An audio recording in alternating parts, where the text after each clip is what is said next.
In Chapter 4, we were introduced to the 7 principles of giver's gain.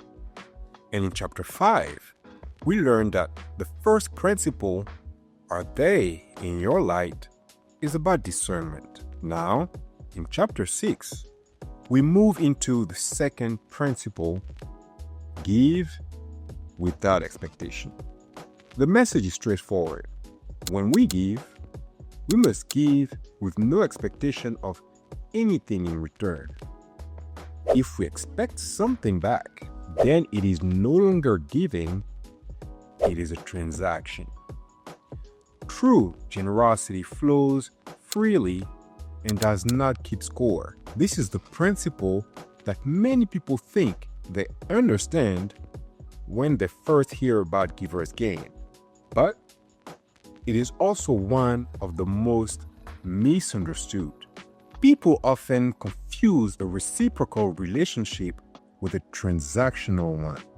Reciprocity happens naturally over time, but transactions are about trading favors. The heart of giver's gain is not, I give you, so you must give back. Instead, it is, I give because it is right to give.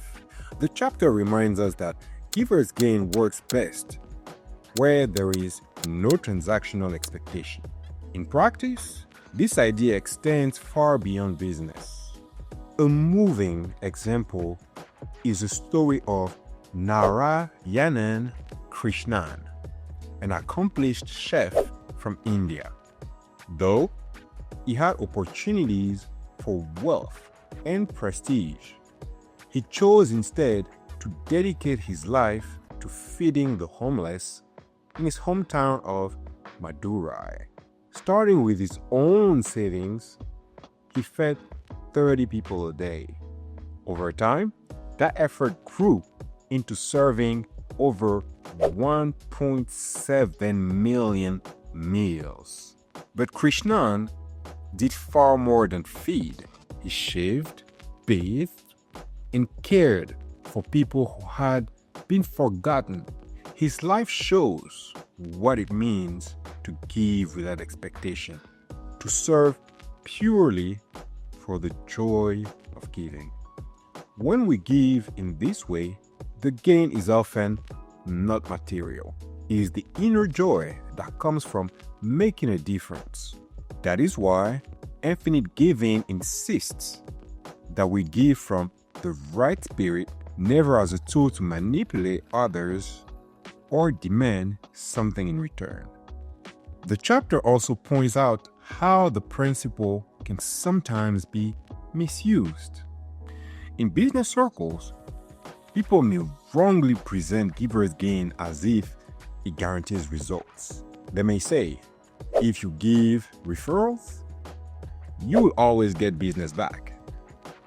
That creates a transactional mindset. The reality is that true giver's gain is about intention, not expectation. It is about giving with sincerity, trusting that over time, giving will produce good fruit, even if it's not immediate or measurable. The lesson is simple yet powerful. True giver's gain is an intention and not an expectation. When we apply this principle, we live with open hands and open hearts, free from disappointment and free from the burden of keeping score. And when we surround ourselves with others who live the same way, our communities flourish in trust, generosity, and growth.